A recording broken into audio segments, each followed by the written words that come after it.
आकर चारी लाख 84 जाति जीव जल थल नभबासी सिया राम मैं सब जग जानी करऊ प्रणाम जोड़ी जुग पानी। বারবার বলছেন করৌ প্রণাম জোড়ি যুগ পানি। আগের পর্বগুলো শুনলে বোঝা যায় যে তিনি বারবার একই কথা বলছেন আর আমাদের বোঝাচ্ছেন। আগে বলেছেন সকল রামময় জানি, এবার বলছেন সিয়া রামময় সব জগ জানি। আর আবারও বলছেন করৌ প্রণাম জোড়ি যুগ পানি, দুই হাত জড়ো করে আমি এদের সবাইকে প্রণাম করছি। এখানে কাদের নমস্কার করছেন?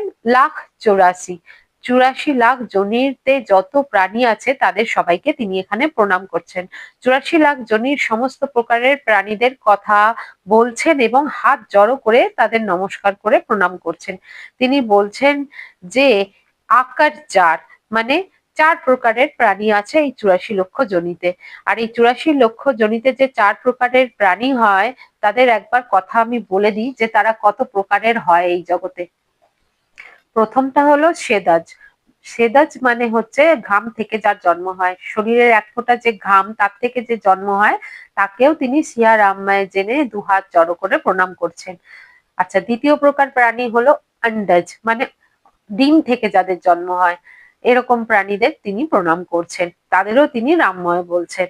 তারপর উদ্ভিজ, বীজ যে মাটি ভেদ করে ওপরের দিকে ওঠে সেটাই হচ্ছে উদ্ভিদ, তাহলে সেই উদ্ভিদ কুল তাদেরও তিনি প্রণাম করছেন। তারপরে হলো জরায়ুজ, সেই জীব যার জন্ম মাতার গর্ভ থেকে হয়। আর আমরা সবাই জানি যে প্ল্যাসেন্টার মাধ্যমে কিভাবে আম্বেলিকাল কর্ডের সাহায্যে বাচ্চা মায়ের সাথে জুড়ে থাকে। তাহলে যে প্রাণী মাতার কাছ থেকে জন্ম নেওয়ার পর গর্ভনালের মাধ্যমে মায়ের সাথে আটকে থাকে, এটা হচ্ছে তাদের কথা তিনি বলছেন। তাহলে এই 4 প্রকার প্রাণী সেদাজ, আন্ডাজ, উদ্ভিজ আর জরায়ুজ, এদের সবাইকে তিনি নমস্কার করছেন সিয়া রামময় জেনে, কারণ সবার মধ্যেই তিনি কিন্তু পরমাত্মাকে দেখতে পাচ্ছেন। সবাই রামময়, সবাই সিয়া রামময়।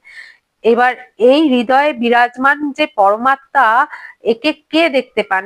একমাত্র সন্তরাই কিন্তু দেখতে পান, তুলসীদাসজির মতো লোকেরাই দেখতে পান, মহাবীর, ভগবান বুদ্ধের মতো লোকেরাই কিন্তু দেখতে পায়।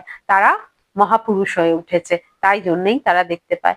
আর প্রথম যদি আমরাও সাধারণ লোকেরা যদি এটা দেখতে পাই যে সামনের যে প্রাণীটি আমাদের দাঁড়িয়ে আছে তার মধ্যে পরমাত্মা স্বয়ং বিরাজমান, তাহলে প্রথমেই কি হবে বলুন তো? হিংসাটা আমাদের মন থেকে চলে যাবে। কেউ তো তার আরাধ্যকে সামনের প্রাণীতে দেখার পর তাকে মারতে উদ্যত হতে পারে না, এটা অসম্ভব। তার মন থেকে তখনই হিংসাটা নাশ হয়ে যায়। কিন্তু এটা অনেক উচ্চ স্তরের